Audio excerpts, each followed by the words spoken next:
Good evening, everybody. We're going to start the meeting in a second. I want to wish everybody a happy new year. Hopefully the holidays were good for everyone. We are now at, what time are we? 6:31. We are now at 6:31. We'll call the meeting to order. If we could all rise for the Pledge of Allegiance, please. Councilmember Lau will lead us. Ready, begin.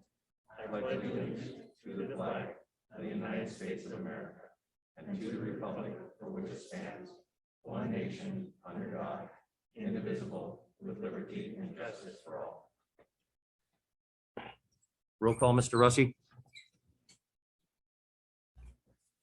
Councilmember Lau, Present. Councilmember Crosby, Here. Councilmember Carter, Present. Mayor Pro Tem Davis, Here. Mayor Hepburn. Here. We have an introduction, don't we? New Chief Flores, if you could come up, please.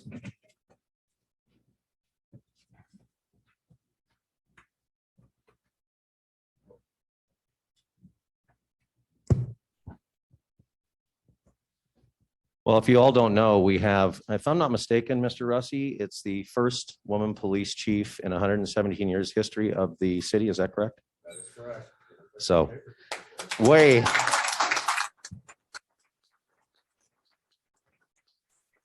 to my estimation, it's way overdue. So we're very honored and to have you here. And I'm going to do a little bio. She does have a rap sheet, not a good rap sheet, but she does have a rap sheet. So welcome. And we're very tickled that you're here. And so I know speaking to many of the staff, your staff, just all around through all the departments of the city, all I've heard is just great comments that very happy, very forward thinking, very fair, and those are the things you want in a police chief to be able to lead our community and not only that, up front with our community, tell them what's going on, be honest with everybody, and also with us council and me and mayor. If there's ever an issue, you're always there for us and you always talk, and there's nothing that we can't talk about, which is very important in this community, especially with what's going on lately, but we thank you very much. Colleen Flores was appointed captain of the Laverne Police Department in January of 2018. She came to Laverne after 23 years with the Arcadia Police Department, where she was the rank of lieutenant. On January 1st, 2022, Colleen was appointed to the rank of chief of police for the Laverne Police Department. And again, 117 years, the first woman police chief. We are honored. Captain Flores commands the operations division, which includes patrol, the training division, a regional SWAT team, homeless engagement team, and the special events team, just a few.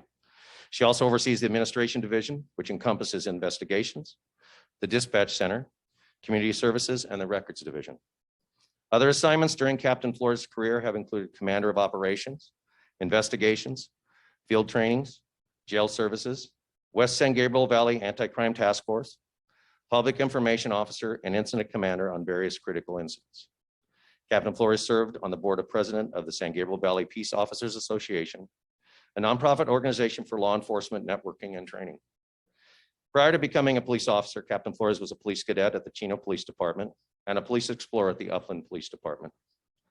In 2018, Captain Flores completed the California Police Officers Standards and Training Command College program, earning a graduate certificate from the University of San Diego for law enforcement command, specializing in adaptive decision-making. She possesses a Master's of Organizational Leadership degree from Woodbury University and a Bachelor of Business Management degree from the University of Phoenix.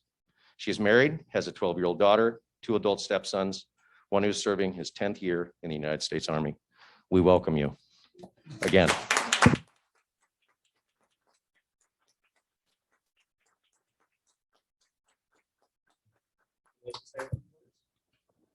You're going to? Well, that day's over. She's a woman of few words.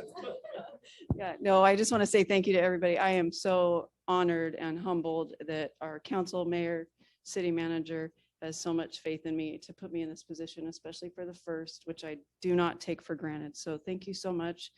I'm humbled to be here. This is the best community in the world. Obviously, I might be a little biased on that, but thank you all for your support, and I'm looking forward to the next chapters with everybody. I must say too that this decision was made, first of all, by our city manager who brought Colleen forward, and convinced her that Laverne was where she needed to be. And I do appreciate that, Mr. Russi.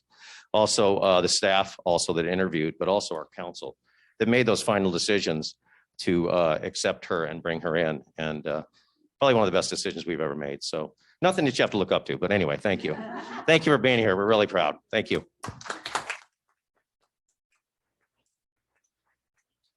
Oh, by the way, there will be a badge pinning ceremony in the future, just now.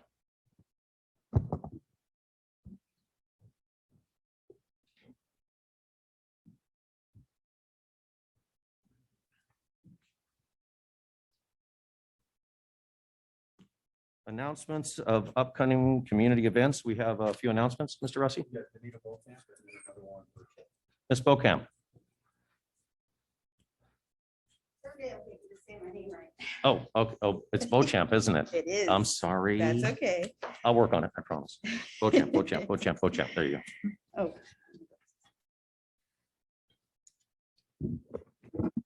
I just want to remind everybody, tomorrow morning, Wednesday, January 19th at 9:30 a.m. will be the Los Angeles County Public Safety Cluster meeting. Their agenda includes discussion pertaining to the DJJ youth, and Mr. Adam Bettino from the Probation Department Oversight Committee will be speaking. I'm asking that the Laverne residents please participate, and you can email your letters, and I want to make this big enough so that they can see on the thing. Okay. Please email your comments to public_safety_comments@ceo.lacounty.gov. And if you're able to participate in the meeting live, please call telephone number area code 323-776-6996. Enter the code 169-948-309#. Thank you. Thank you, Ms. Bocamp.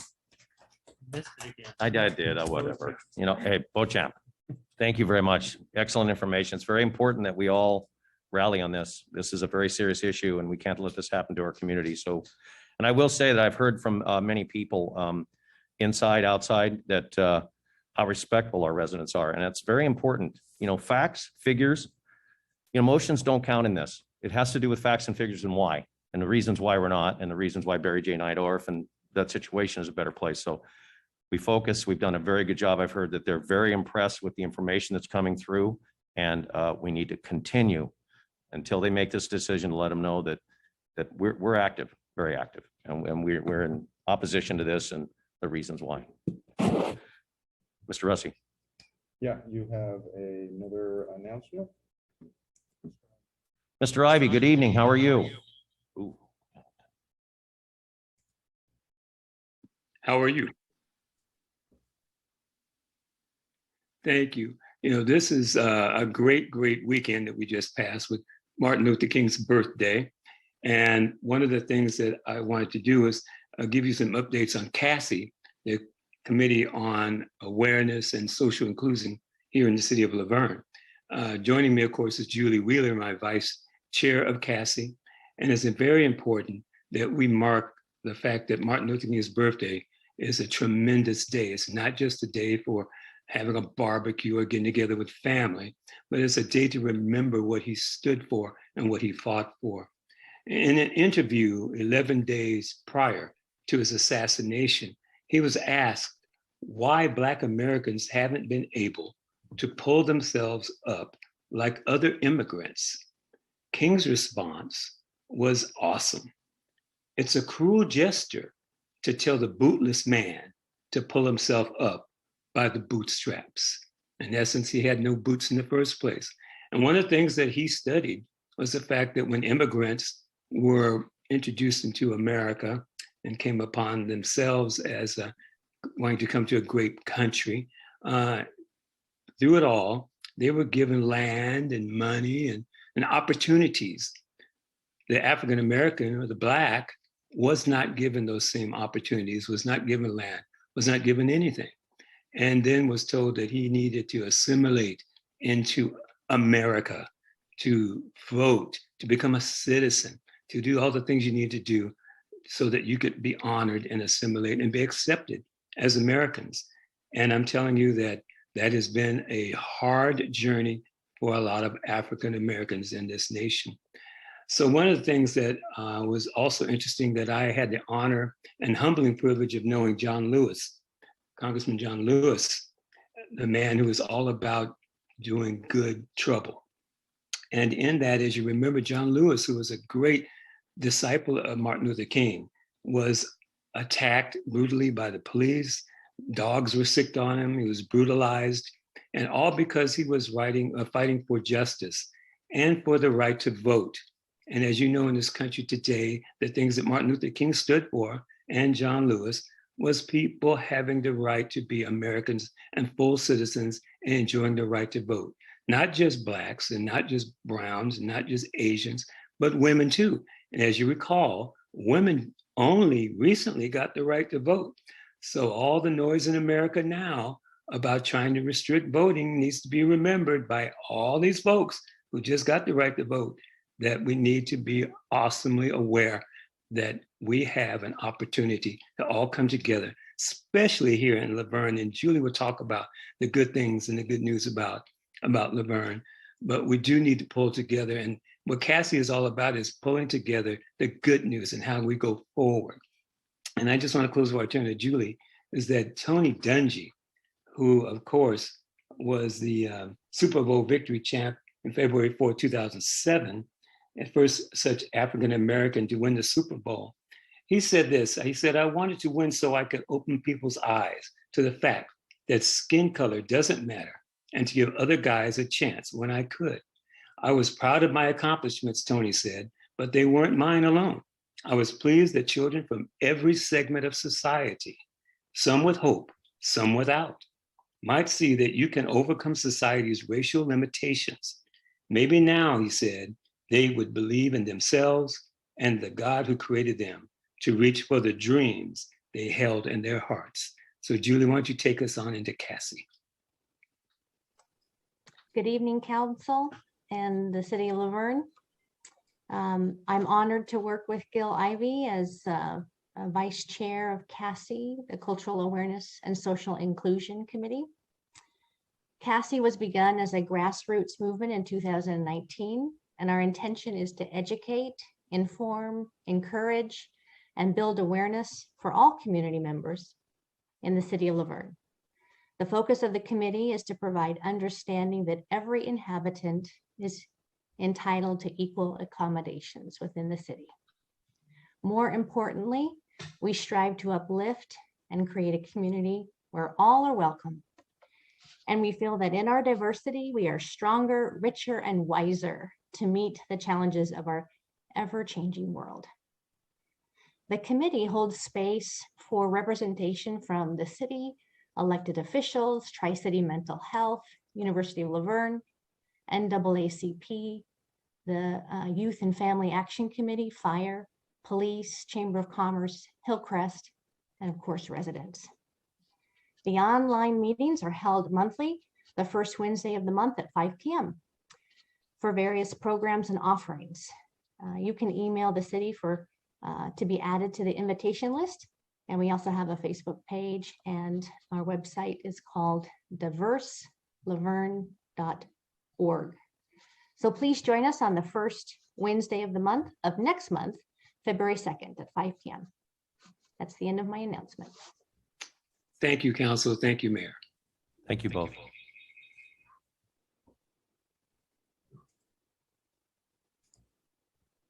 We have one more, Mr. Rossi. No, I don't think so. Any- Julie and Gil were together. Any other announcements before we move to our consent calendar? Seeing none, we'll go to the consent calendar. We have had nothing pulled, Mr. Rossi. No, Mr. Mayor. Any questions from council on the consent calendar? Motion to approve? I'll make the motion to approve the consent calendar as presented. Second. Second. All those in favor? Motion carries.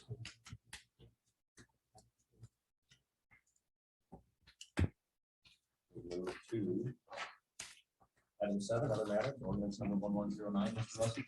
Yes, Mr. Mayor.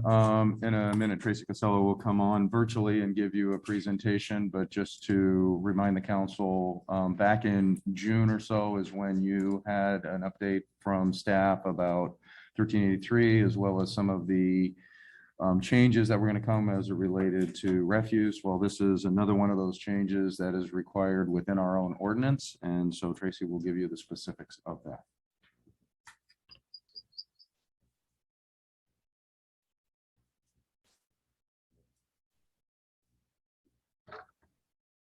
So we're basically,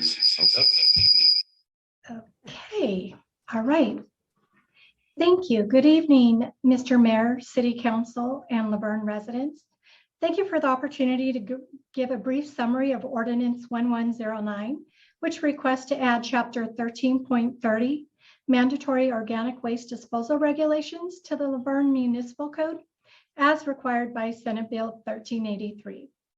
On November 3rd of 2020, CalRecycle received notice of approval from the Office of Administrative Law that SB 1383 regulations were finalized and set to go into effect January 1st, 2022.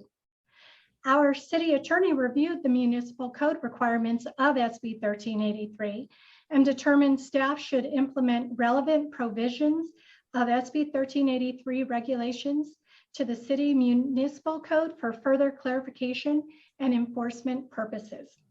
Pardon me. There are 7 main components of SB 1383 that the city must comply with. They are ordinance adoption. This is also needed to pursue any potential grant funding, education and outreach, organics and recycling collection, contamination monitoring, procurement requirements, edible food recovery, and annual reporting requirements. If approved by City Council, Ordinance 1109 will be scheduled for a second reading and final adoption at the February 7th City Council meeting and will become effective 30 days after final adoption and go into effect on March 9th. In closing, staff recommends that City Council waive the full reading and introduce as read by title only Ordinance 1109 to add Chapter 13.30 mandatory organic waste disposal regulations to the Laverne Municipal Code.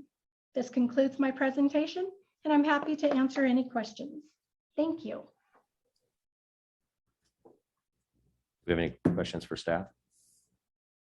Pretty clear. Okay. Thank you, Tracy. We're going to go ahead and open public comment. Yes. Any want to discuss this? Yeah. Oh, we have one. I didn't know that. Danita Beauchamp. Hold that, you need it for one public comment. It is a new year. I realize Senate Bill 1383 requires a short-lived climate pollution to achieve a reduction in methane gas by 40%, hydrofluorocarbon gases by 40%, and anthropogenic black carbon by 50% below the 2013 levels. But what I want to know is, how do we know the city is in excess of these levels currently? Is there anything that the Public Works or Health Department or AQMD or any of those organizations able to tell us whether or not we are above those numbers? And why are we going ahead and jump through the hoops that Sacramento sends down without knowing that information prior to a decision being made? I feel like we just have to accept the decision of the council, not only in regards to acquiescing the demands of these politicians with agendas, which include those who work for organizations that are tied to the companies where their services are required to facilitate such a program, but who in turn donate large dollars to their campaigns. I realize this would cause a reduction in refuse collection, but again, we renewed a contract with Waste Management. As a reminder, it was more than a year early than required to do so.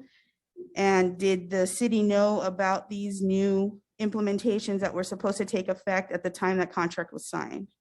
So here we are in the new year, and right off the bat, the city is already making decisions that affect the financial well-being of the residents, as the cost of refuse collection will increase with additional bins and more time having to be spent on separating garbage, which I feel like if we all wanted to separate garbage, we would all be garbage collectors. Will the council ever find the courage to stand up to those in the assembly, the Senate, and even the governor to help protect the residents of this great city? These are all questions I hope that can be answered in future sessions. Thank you. Thank you, Ms. Beauchamp. Any other people would like to talk? Any other person would like to speak on this item? And if there are those online, please use the raise your hand feature, please.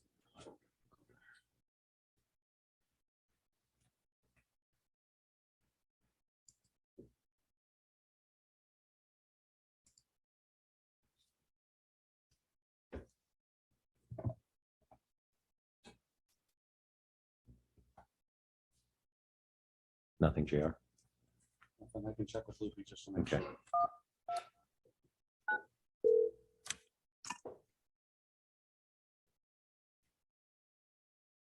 Thanks. Yeah, nothing online and nothing via email, sir. Sean's on the screen right now. Then we'll close. Yeah.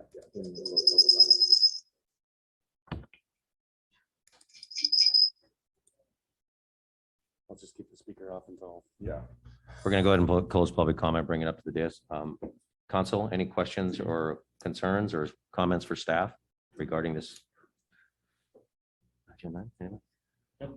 I know it's a trashy subject, but I'm sorry I had to do it. He's been waiting that one all night. But I'm fine. It's stinky. No, and I appreciate your comments, Ms. Beauchamp. It's just unfortunately, we're in an odd environment right now where I know in Europe for many, many years, they have to separate the food wastes. And if they don't separate the food waste, it's a major fine, whether it be bottles, plastics, and everything else. We're going to have to work through this and see how it works. But right now we have to follow through with this, as it's going to be a major fine if we don't get ourselves in line with this. So, and I do agree, it's hard, SB 9, SB 10, a lot of different things that happen with the state, but unfortunately we're there now. So with that, If I Yes, may, yes. yes, the consequence of us not adopting this is we will not be compliant with the state law, and then those will be fines that'll be put onto the city on a daily basis. When it comes to Cal recycling and some of the rules that they put in place, we do have to abide by them. And we are using the minimum standard or threshold. We are checking the box and complying with the law, nothing more as it relates to this. As it relates to when bills are being vetted through the process, we do provide comments, whether it be through California cities or some of the COG in expressing concern to our legislatives at the state level and federal level on the impacts that some of these changes will have. Unfortunately, at the end of the day, whatever they put into place is the law that we must comply with. the only thing I will say, and a very good point, Ms. Beauchamp, is the fact that we do need to follow and find out how we're doing, how we're rated, recyclables, organic waste. Once this really comes into effect, how our city's faring and what those levels are, to make sure that to see where we are. I agree with that. That's a very good idea. And I'm sure we will be monitoring that, Mr. Russi. Is that correct? And I'll turn to Sean and Tracy. I think we monitor that on is it a quarterly basis we get those reports? We get monthly reports from Waste Management as far as our diversion. However, every year we must submit a very extensive report to Cal Recycle, which is the governing agency, where we are as far as our diversion. The one piece that I'll add is that the diversion piece is important. We want to do as well as we can. At the same point in time, making sure that our ordinances are up to date is a separate and equally important piece. So what we're doing tonight is to make sure our ordinance doesn't put us afoul with the state. But we as a community need to then also divert as much as we can to make sure that we maintain that minimum level. And Tim, one question I have for Tracy is, have we come up with the educational process that we can educate the public in Laverne on what to do and what's going to take place and how to separate the waste? Yes, when you bring that up, I have here with me an organics bucket. We will be giving these away. We have an organics giveaway for our community on Saturday, February 5th from 10 a.m. to 2 p.m. and Wednesday, February 9th from 9 a.m. to 4 p.m. All you have to do is go onto the city's website, download the PEL application, and bring that with you to the city yard. This is located at the city yard facility at 2620 First Street. This is a drive-through contactless process. We simply take your paper and hand off the bucket. You don't have to get out of your car.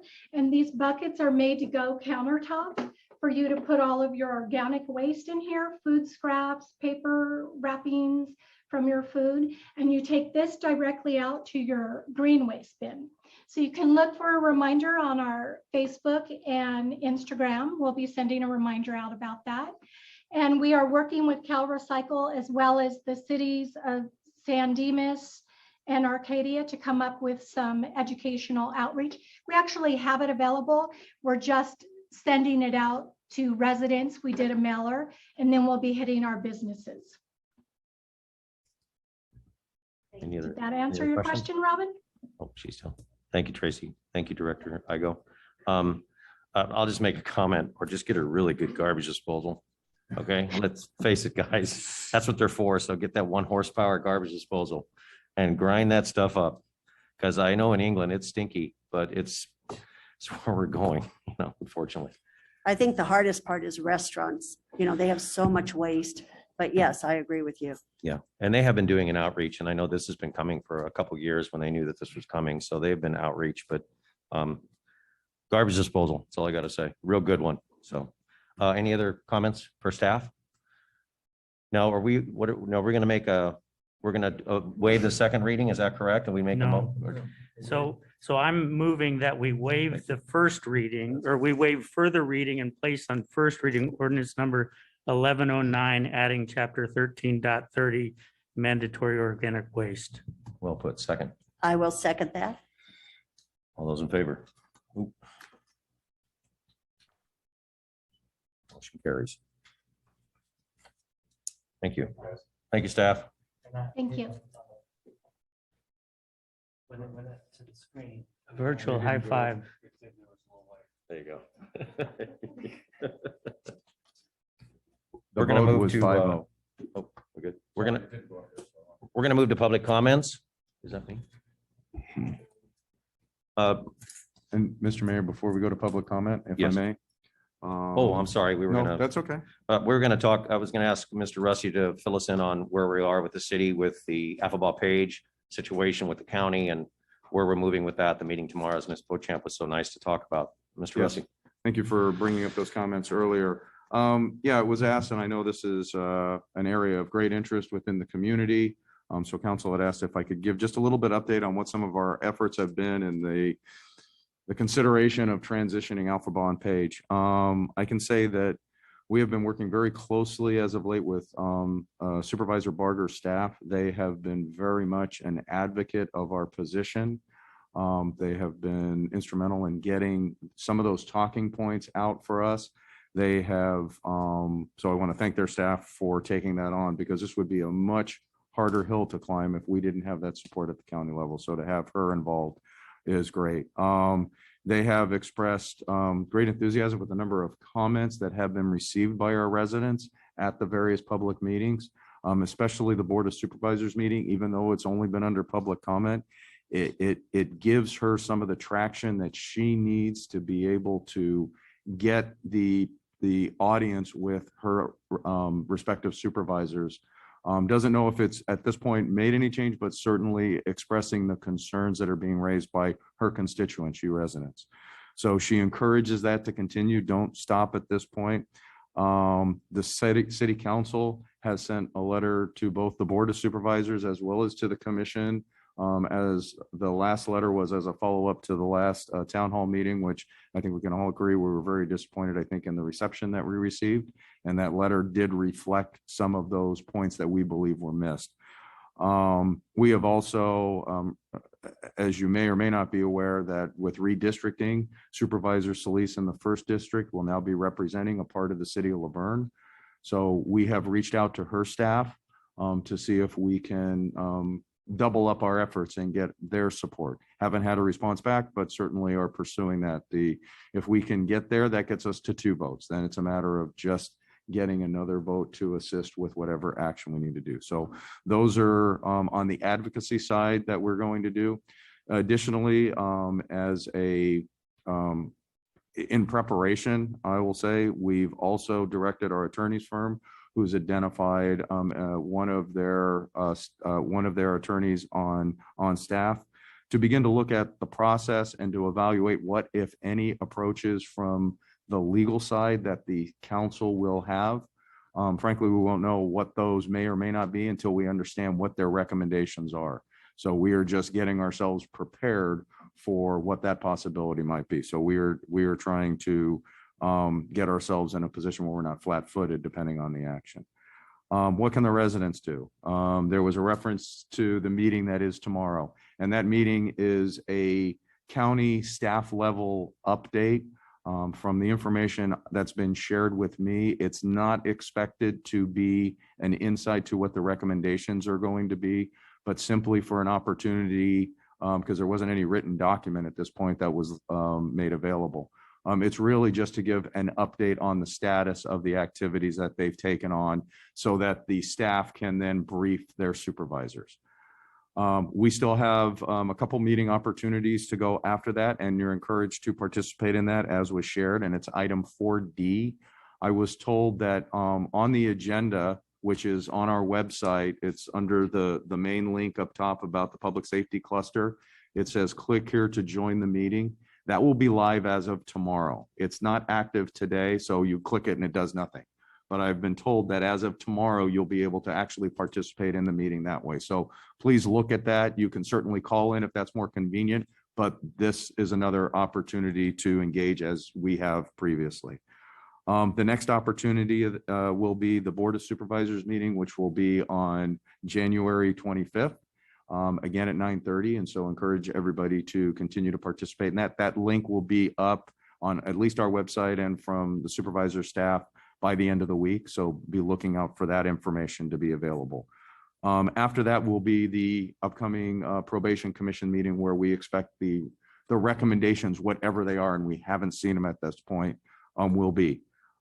We do not have a date at this point. So as soon as we do get the agenda or the date, we will pass that on to the community to make sure you will be made aware.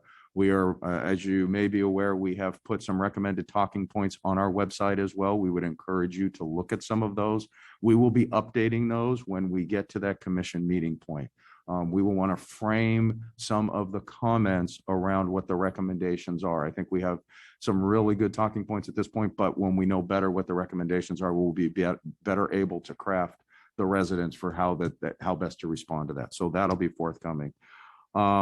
So the key point that I think the supervisor has shared at this moment is keep targeting Barry J. Nardar as the alternative location. And that has been a critical message, and not to express multiple locations, but to focus it on that location, because they believe if there's to be traction, it's to get the youth that are being proposed identified to go to that location, because they're already there. And a lot of the supervisors' talking points are focused around that. So if we can encourage one thing, it would be that key point to make sure in your comments that you keep focusing on. We have more relevant information as well as talking points on our website, and we will commit to keep the community apprised, whether it be social media posts, dissemination of information, or update on our website as this progresses. If I could just trailer onto that, I just want to thank the residents and council. Everybody's been joining these, but like I said before, it's very important, the specifics. Not that we don't want it in our backyard, because we already have it in our backyard.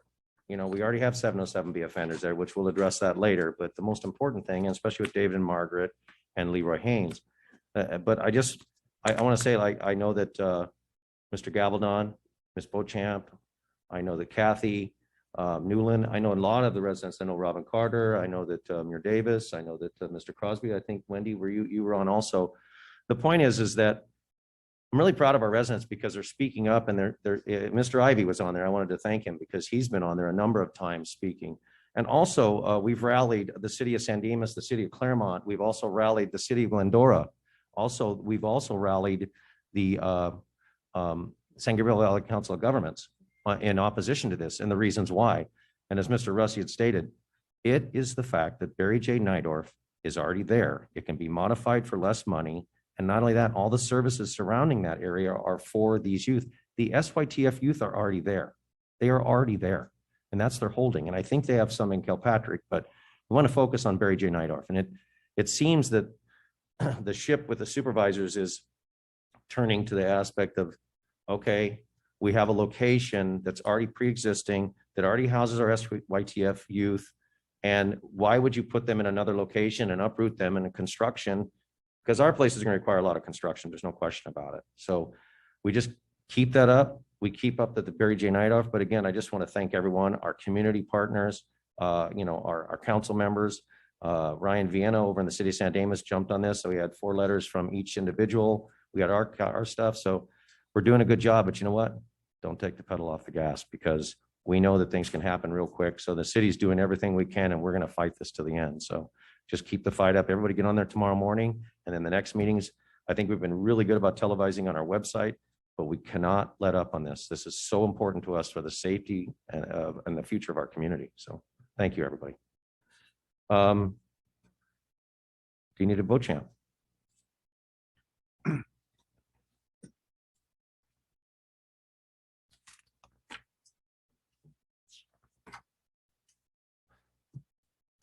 Firstly, I'd like to commend JR and those who are working in conjunction with him on the city's website.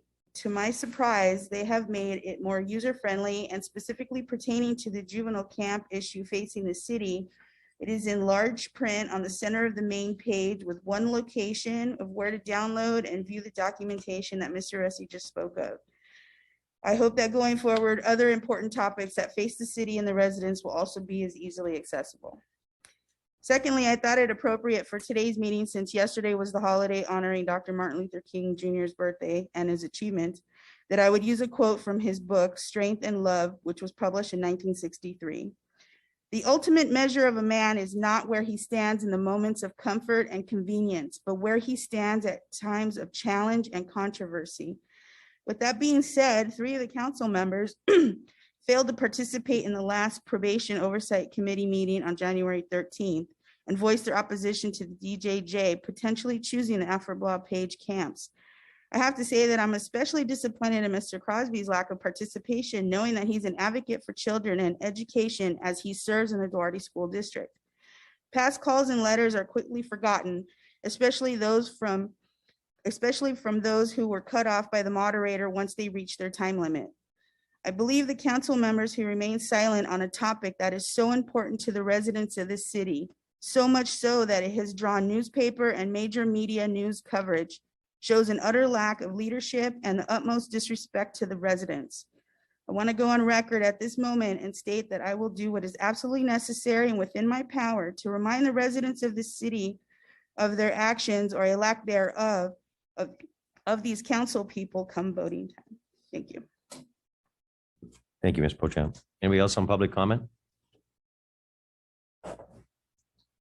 Mr. Gabaldon. For those participating via Zoom, please use the raise your hand feature.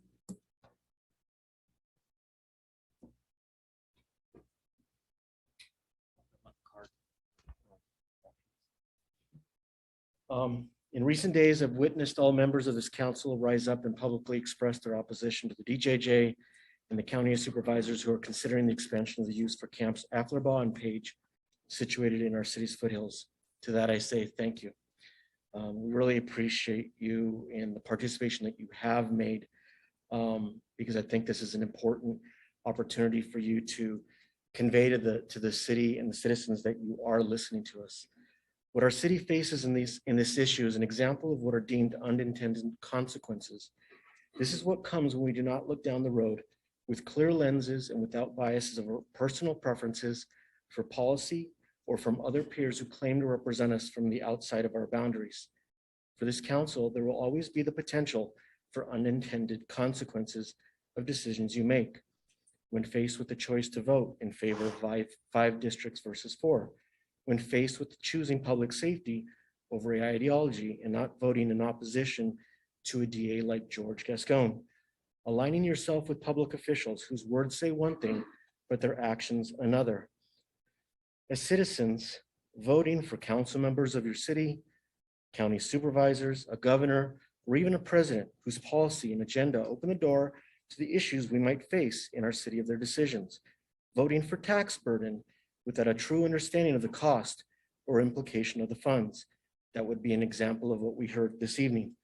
Voting for anything without a full understanding of the language, sponsor, or contemplating the downside risk of a resolution, a bill, or an order.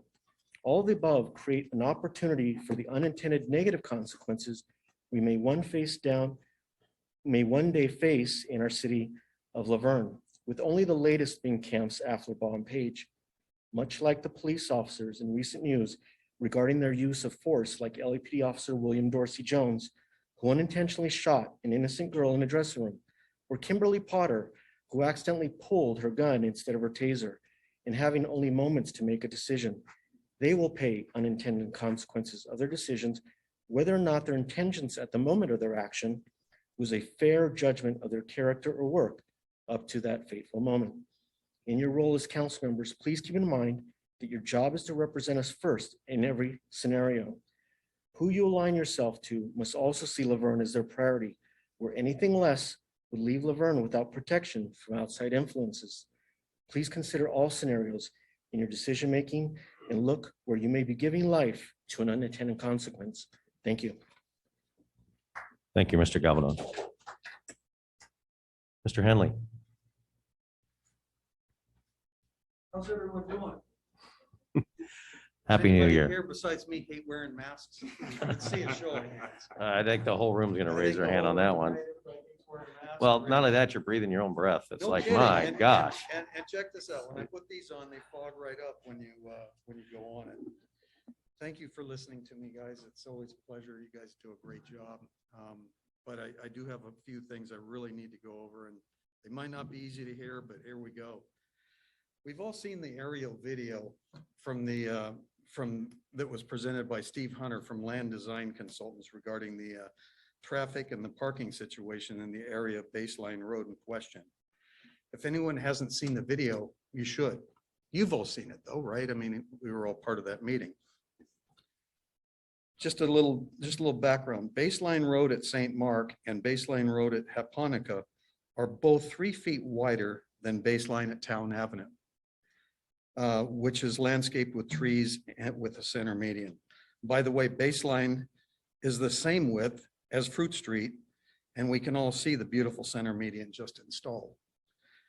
Baseline is a dangerous road.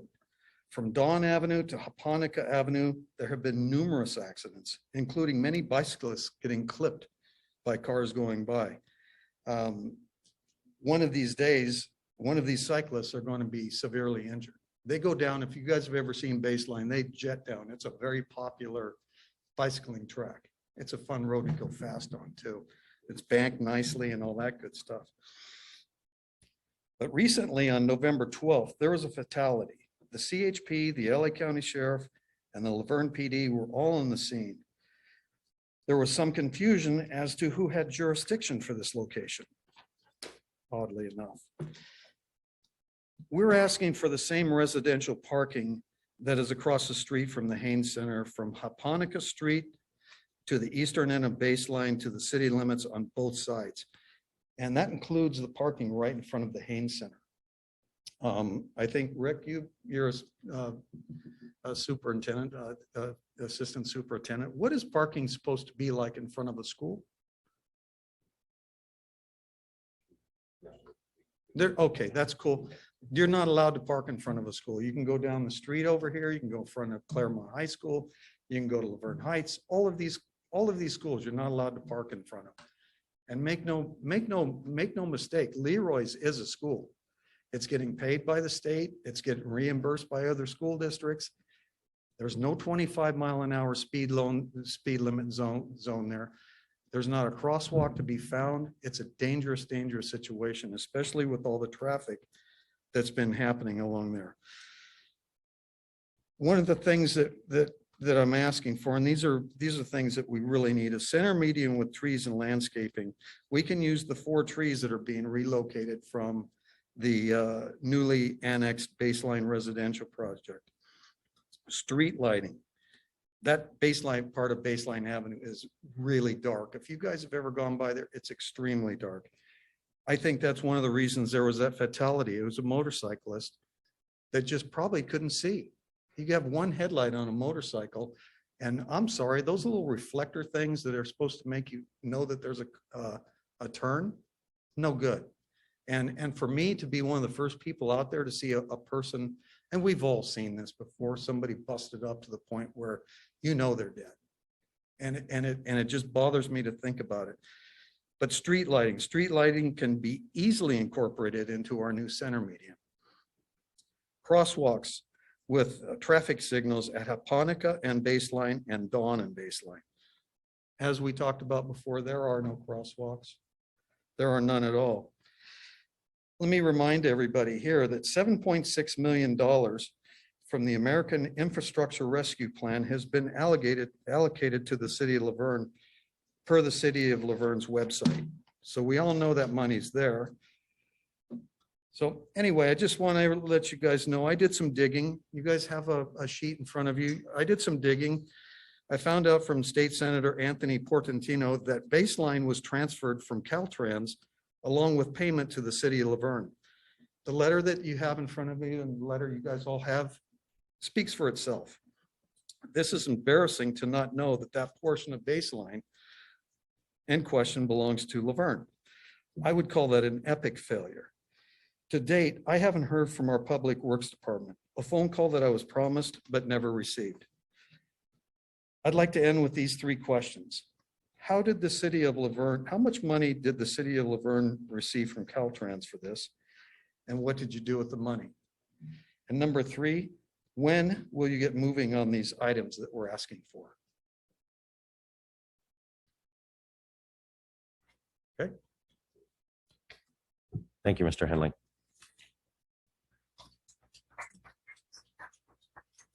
Anybody else wish to speak on public comment? Yes, please. Just state your name and your address if you could, please. We can fill out a card later. My name is Michael Portalatin, 359 Baseline Road, Laverne, California. I'm a 30-year Laverne resident. I purchased, I share a border with Leroy. I own the acreage to the west border of Leroy. I own the acreage behind St. Mark to Broken Spur. I think I'm one of the largest parcels that's in city limits that's not annexed. Basically, what I'm looking for, Leroy's Haynes is a school. And exactly Mr. Henley says, they become a nuisance. Basically, what you have done by permitting the south side of the street has created a problem for the north side of the street. At this particular point, I think we need to sit down and treat Leroy Haynes as a school. We should have zones. We should have crosswalks. Again, I encompass 7 acres in that area. And it's just a nuisance. It's a nuisance. I live in Laverne. I particularly live on that piece of property because it's my paradise. It's my little, Leroy Haynes has created a nuisance. I do not get my mail. The postmaster, Leroy Haynes, parks in front of the mailboxes. Their staff. I have to go down to the postmaster. Postmaster says, well, let's unblock your mailbox. It's just a nuisance. I have trash all over my, I have maybe 300 foot of frontage right there. And Leroy Haynes just does not or Haynes programs. Are not cooperative at all. For 6 years now, I've been dealing with it, trying to be a neighbor, and they're not being neighborly. And so basically, everything Mr. Henley said is correct. I'm still zoned agricultural, and my last resort that me and my attorney has come up with, I'm allowed to have 42 pigs. And I'm thinking about putting 42 pigs on my property. That's going to create a problem for St. Mark. It's going to create a problem for the people on Dawn. It's going to create a problem. I'm unincorporated county. So I would hope that you would take a look and say, we did it for the north side of the street. From what I see here, or the south side of the street. The north side of the street, obviously, based upon what I'm reading here, the maintenance is Laverne. And I would like permit parking on the north side of the street. Thank you. Thank you very much.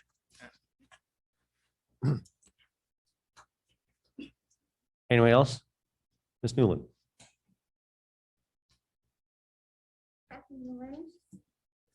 Laverne, I just wanted to make a comment that I wanted to thank Mayor Hepburn for, yeah.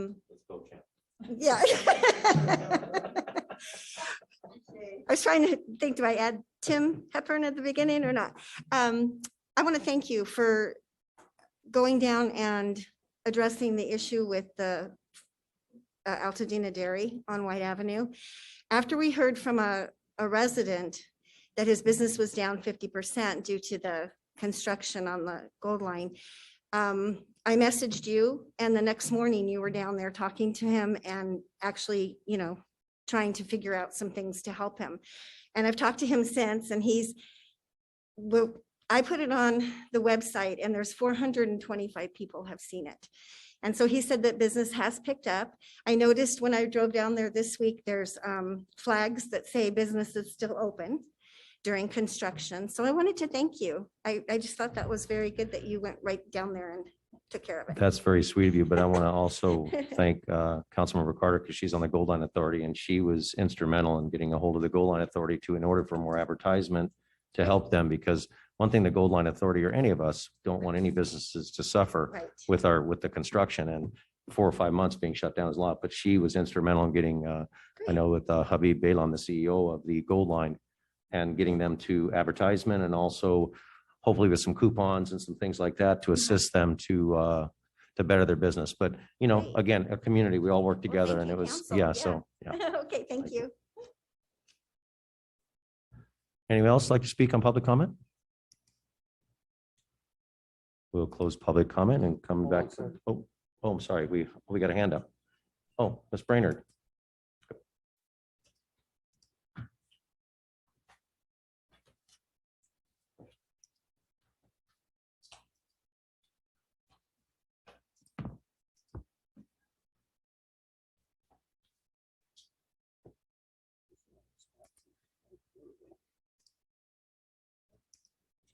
No, he has to move.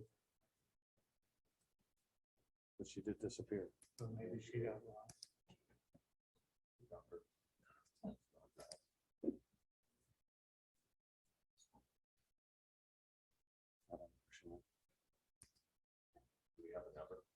I don't. Oh, there she is. That was weird.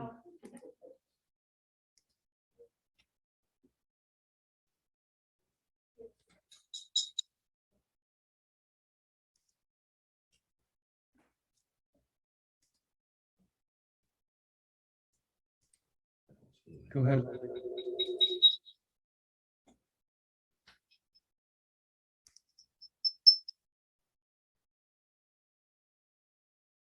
Yeah, yeah.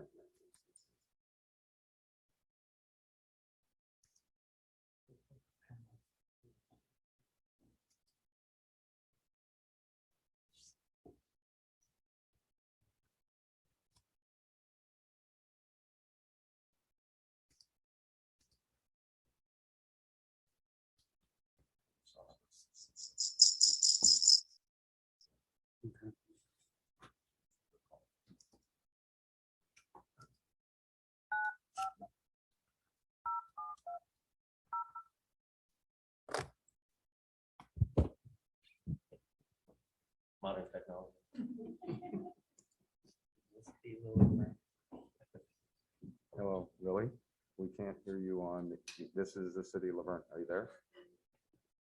Okay, we're gonna put you on speakerphone. Yeah, we're gonna put you on speakerphone, okay? All right. Just in a second, hang on. Go ahead. Okay, thank you. Good evening. Good evening, City Council, Mayor. My name is Lily Brano. So I attend the Zoom meeting, some technical problem. So I just want to say thank you for the case who follow up the DJJ, all the meeting. I think I'm the one of the residents follow up the every single meeting to comment. I'm so appreciate this time Laverne resident and the city council really like to work together to voice, make very loud voice to let.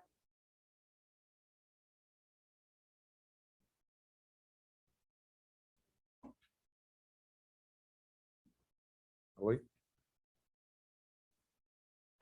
I'm thinking just we have to keep this passion to keep.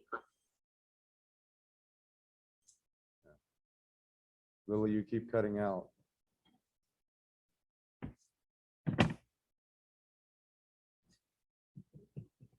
Lily? All the bills. Okay, so I'm just thinking we couldn't really relax 5 p.m. Because you know, Mr. Mayor is just really went to every single meeting. We see that, and some city council not to attend each one, but we still watch it. We still count it. Who come, who didn't come, who care, who don't care that much. Just make the time, please. Because, you know, we as a resident, we all very busy too, but just make the time to comment, email, to do whatever we could to do that. Because I know the biggest reason maybe just because the fire risk and the transportation is not convenient for them, service not for them. But if we mention like a resident area not safe, they don't really care this reason. They just like, oh, everybody's gonna to get through all those meetings. We understand that. So I just hopefully this will really, we will win to protect our safe community. That's so important. Even though I live in startup, should I care? Of course I care. We are one Laverne, and then it will really affect this whole community, not just because they are north in the mountain, right? So just that. So I appreciate people attend our resident work together, and then city council work together. So it really has to have let them understand Laverne is a very united city. We find that. So just that. Thank you. Thank you so much, everybody. Bye. We did it.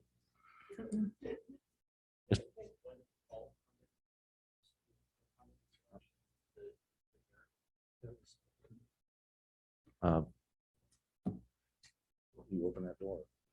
Yeah, we've already spoken on that one, Mr. Gabaldon, sorry.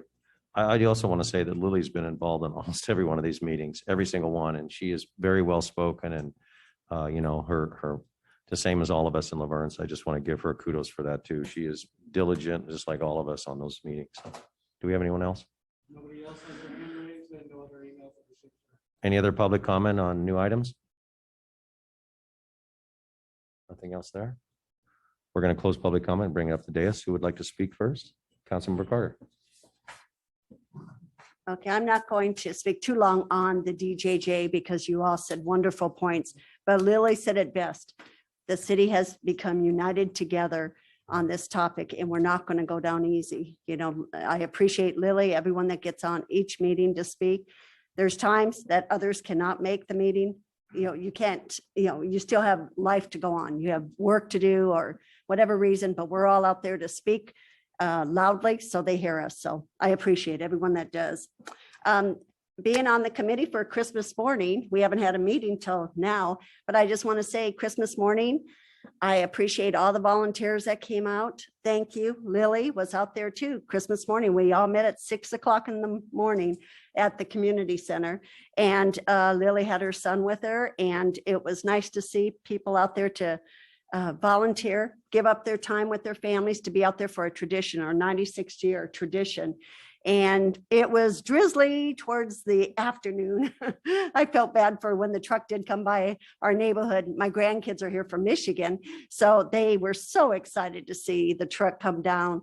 And so it was just a great event, and I really appreciate staff and all the volunteers in our community that came out to work on this. It's wonderful. So the last item I wanted to share, good news, is if you've been going along Arrow Highway, the Gold Line is coming, and you could see all the construction going on. I had a meeting last week, and we have a timeline, which it is posted, a beautiful video of the timeline and everything that's going on. I sent it over to Bob, and he posted it on our website. And it shows all the work from Glendora all the way out to Pomona that has been done. And to show how the tracks are laid, it's just amazing, the machinery involved and how they're building the bridges. In San Dimas, that bridge is just gorgeous. The one that's going to be over Lone Hill and then over at, I think it's Cataract in that area, in San Dimas and Bonita. And so take a look at it. And the timeline that I'm really interested in is when our station's going to start getting built. So they're starting right now in Glendora, building the station, and San Dimas will be around April, and then they're gonna start our station in June. That's a timeline. I have to say that this Keewick Parson, the construction crew is on time, above schedule, and they're right below budget too. They're doing so good. And so take a look at that. And if you have any questions, please give me a call. I'm always happy to talk to anyone about this new train coming through Laverne. Thank you, Councilmember Carter. Councilmember Crosby? Thank you, and Happy New Year too. Just want to say, Mr. Rusty, you said it really clearly, is don't look at my paper because my ink's running out, but they have the talking points, the talking points that are on the website that really unifies us together and way in what we speak. That is what's getting across, that we are saying the same message. So make sure you keep doing that. And thank you. Yes, it was a great fun going out there. My daughter Riley and I got to run. Thank goodness for the high schoolers that were on my route. They run so much. They really help out an old man here too. I want to have a shout out for our Laverne Library. They need, they're open and making sure that you're going to visit there. They have their COVID protocols, but make sure that you're visiting our Laverne Library there as well. So really appreciate that. And Bob, if we can follow up on the letter that was given to us today too, about the ownership of the baseline road, I would be really interested in that as well. So I actually have a meeting on Thursday with the county and Portantino staff. Okay, thank you. Councilmember Lau. Thank you. So happy New Year, everybody. I also want to just take a moment to say congratulations to Chief Flores for becoming our new chief. I know it's a little bit weird that we're not having her badge fitting now, but there will be one. So definitely come out if you can for that. Also just wanted a few notes on MLK and this past weekend. If you've not had a chance to visit Hillcrest, they have redecorated their welcome room to honor African-American history, civil rights movement, famous African-American contributors to our society. And it's really beautiful. I give thanks to Peggy Redmond and to Gwen Carr and Barbara Smythe for their lovely tour and showing me around. There's also an art gallery up in the main, I don't know what to call it, the meeting house. And the artwork that's up there right now is from local students. And their prompt was to basically draw or depict an influential African-American that they look up to. And so I was blown away by how talented these students are. They're like 14. And some of this stuff is just like, there's no way, like my stuff is stick figures in comparison. So really beautiful stuff up there, and they change out the art gallery from time to time. So if you ever get a chance, to go visit, obviously safety first, all that good stuff, but definitely a really cool space for sharing information and just education and just culture. So really cool. I won't speak too much on the safety cluster meeting. You have the details, but I will reiterate from the last call, a lot of the things that not just the last couple meetings where there seems to be a sense that they think that we're just NIMBY. It's just NIMBY. We just don't want it in our backyards and that's all it is. And I want to reiterate, look at those talking points because those are the facts. Right now, they're just thinking we're crying and we're being whiny or whatever. And that's not the point. There have been some really good facts and data that the residents have brought up that are in those talking points and in other places that really demonstrate why this is not a good location, not for us and not for that population of youth. And so, focusing on that is going to be really important. I would also say, talk to your neighbors, not just within Laverne, but in the neighboring cities. Mayor Hepburn mentioned the other cities that have rallied around. I've talked to, friends who are council people in other cities. And I said, look, help us out, send a letter, do something, because that's important. Because if it's just us, it's too easy to dismiss when it's just a few of us. So it's really important to get out there. I know you have friends and family in the neighboring cities.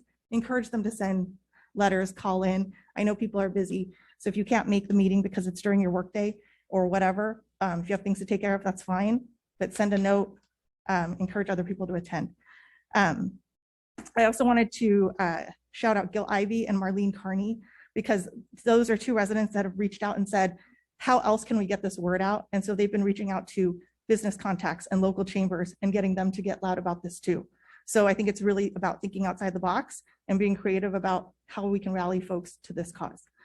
And then I also want to shout out the Chamber of Commerce. If you don't know Leah Skinner, please get to know her. She's done some amazing work for our community. If you're not signed up on the e-exchange, which is the newsletter for the chamber, there are some really good articles and information in there. If you're ever wondering what's happening with cities, if you are a small business in Laverne or know someone who is a small business in Laverne, she's always providing tips in there about what to see that's developing in the business world, especially with COVID and the pandemic, increasing hourly wages, et cetera. Those are all things that people should know about if you own a business in Laverne. So she's got some really good stuff in there, but she's also just has stuff in there about what's going on, about organics, the organics, recycling and all that kind of stuff. So definitely take a look. There's important resources there if you're looking for additional information. And last, but certainly not least, you may have already seen this, but you can get COVID testing kits free, 4 per household. The sign up started today. It's really easy if you go to the USPS site or if you just Google free COVID tests, they'll send them to you and they should be out in the mail by end of January. So It's 4. They'll send yeah, you 4 per Takes household. 7 days, I think, to get them, is what they said. Yeah, Whatever. it's a loose 7, I think. So I'm, end of January, but I know it's been hard to get tests. And I know if any of you were in line at Fairplex to try to get a test right before the holidays, that was a 3.5 hour chunk of time for some folks. So it'd be nice to obviously have the peace of mind if you can have these tests readily available at your house so you can be safe. So be safe, be kind, and good to see everyone. Thank you, Councilmember Lau. Mayor Pro Tem Davis. Thank you, Mayor. I guess I'll start with the DJJ and effort as well. I know that, collectively, we as a council have sent a few letters in. Individually, I know I have, and I know others have sent letters in to the Board of Supervisors as well as the commission.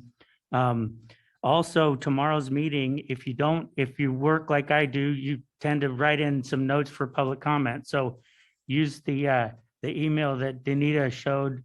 It's also available on on the talking points pages, and email your notes in. So you don't need to necessarily wait for your minute on the clock. I know that the last time I had a minute, I ran over it. And so I don't know where I stopped. So I started sending letters because those take longer to write or less time to read, one or the other.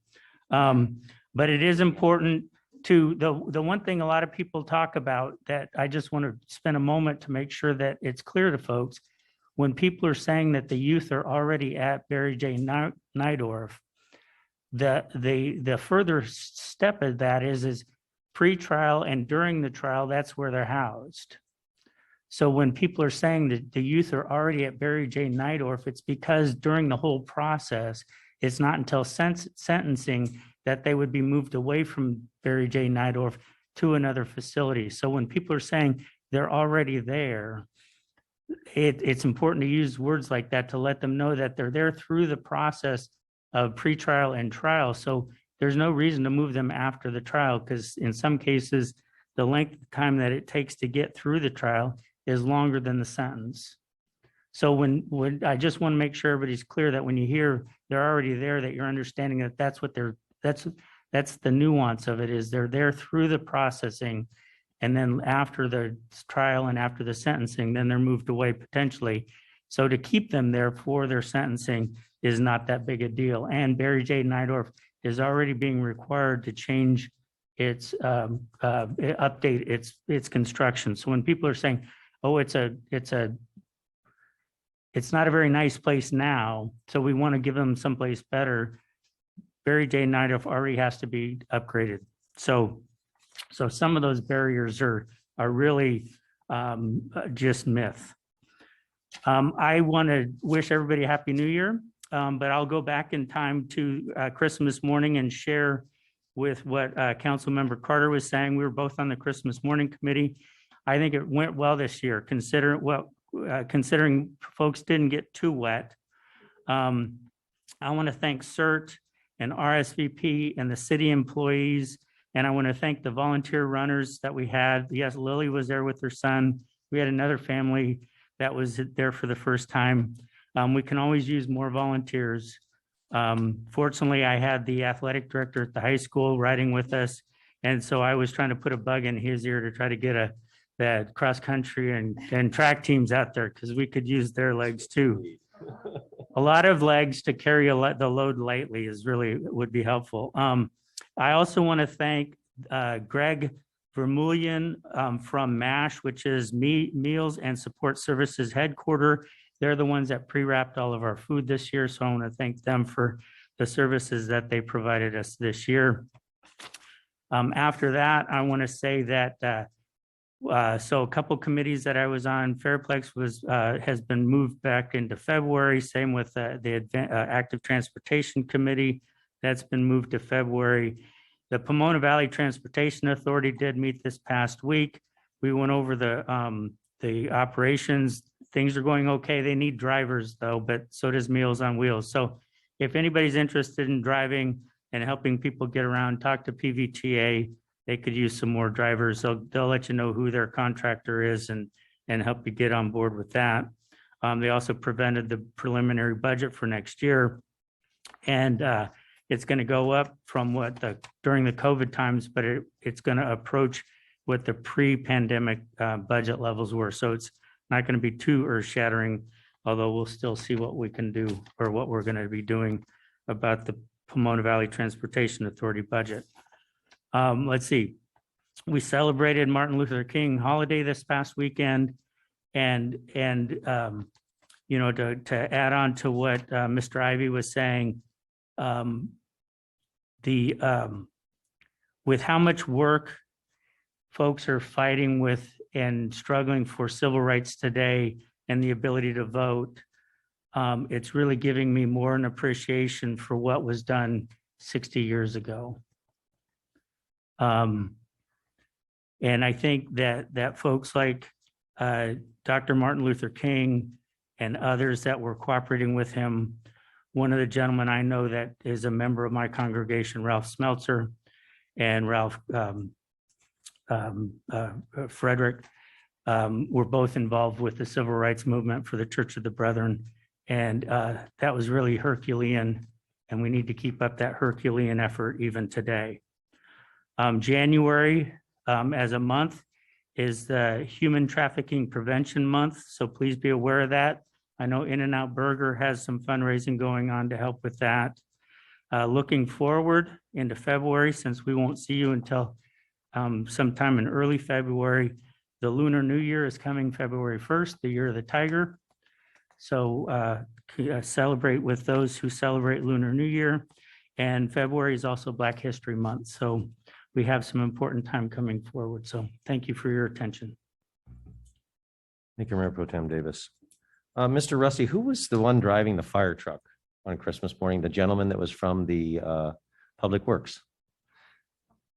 Austin Walters. Austin Walters and his wife. What a kick. We had a ball. We had a ball. I will say though, I gassed out about 10 o'clock because it was absolutely running and not stopping. And I'm just gonna say I had the best crew. I'm sorry. We had the best crew. The runners we had were just going at it. You know, everyone, and I really appreciate you guys. You did a great job. The packaged food was received very well, especially with COVID. It was an excellent idea again, and it stays long. It stays a lot longer than you would think, but excellent job by all the staff, Mr. Russi. Everyone did a fantastic job, but kudos to my driver. He drove that fire truck like a champ. I was his rear end guy. I was in the back watching when he's pulling around those cul-de-sacs, which are not easy for fire trucks to move around, but great job. Let's see. I want to make sure that happy MLK Day, and I want to thank Mr. Ivy for expressing his feelings and concerns on that. And we need to all be aware and be better people every day, and all accepting which our community is. We are a wonderful community, and we just need to get better and better. And that's what people move here and live here. So thank you. I appreciate that. Happy New Year to everyone. Hopefully it brings a better year than last year was tough. And I want to say on trailing on the dairy, there are some businesses that are struggling. I know a few restaurants are still takeout only. So as a community, let's hunker down a little bit. I know people are right now anyway, but if there's, the business, I know the Ivy Juice Bar is stuck away over there by Staples. Excellent. I know the Taste of Asia is still takeout. There's a lot of restaurants. Mi Cocina has been doing really well down there, but all of our restaurants, all of our businesses, and as Councilmember Lau said, Leah does an amazing job. You can go online and see everything. And JR, excellent job. And I will say that was the website is much easier. The first thing on there is the DJJ thing, which is so important to see that, because before, when I first got on council, as we know, as Mr. Russi said, and we've got people working on that, is the fact that it didn't work well. You couldn't find things. And now now we're finding things. And I do really appreciate that. And again, I want to thank, now tomorrow's meeting, again, I won't go into it very long, but you got 2 minutes, which is a lot better than 1 minute, right? Amir, Davis? I'm going to type. But again, writing your comments and stick to the script. It's true. It's fact. There's nothing else besides our community. We're a generous community. Let's just go on that fact that Barry J. Nightoff is the place for these incarcerated SYTF youth. And we're going to turn the ship. But we got to do it together like we're doing. I'm so proud of everyone. Thank you all. And I will say that Mr. Ivy and also Marley Carney, they've been really good. They've been emailing me and on these meetings and been getting it out to everybody. So stay focused on this. This is so important. One of the most important things we're ever going to face. And Mr. Russi, we're going to work on the baseline issue or keep us Yeah, I abreast of have a that. meeting on Thursday. Okay. You were going to say something? I was just anticipating your request. Yeah. Okay, you did well. This is my own personal opinion, and I know that we had a vote of no confidence against Mr. Gascon, but I want to personally thank Sheriff Alex Villanueva, for calling in the FBI for the fallen Los Angeles police officer, Fernando Arroyos, for calling in the FBI to basically either on murder without parole or lifetime imprisonment and get them involved, because Mr. Gascon is not doing his job. And this young police officer was out looking for a home with his fiancee and basically was murdered in cold blood. And this is unacceptable. This needs to change. And I appreciate what Mr. Villanueva did, because he bypassed it. And, that takes a lot of courage, and I just commend him for that. And I think that's the direction. And hopefully AB 109 and Prop 47 and 57, we need to work on that too. We need to modify or erase those, because as we see what's going on right now is unacceptable. We need to, as a community, Affaball Page, we need to work with our electeds also and work on that. Other than that, thank you everybody for coming. Sorry, you can't. Oh. You guys are awesome. Standing there for 2 hours. Okay, I'll give him that. Thank you, Mr. Henley.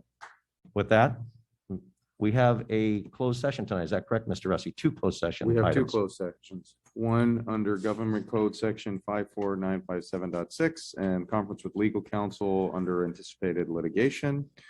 The second is under Government Code Section 54957.6 to meet with labor negotiators regarding the American Rescue Plan Act premium pay. Very good. There will be nothing reported out on either. We will be recessing to closed session, and we will not be reporting out. Our next regular scheduled meeting is February 7th, 2022 at 6:30 PM. I did it right. My God. And I even got boat champ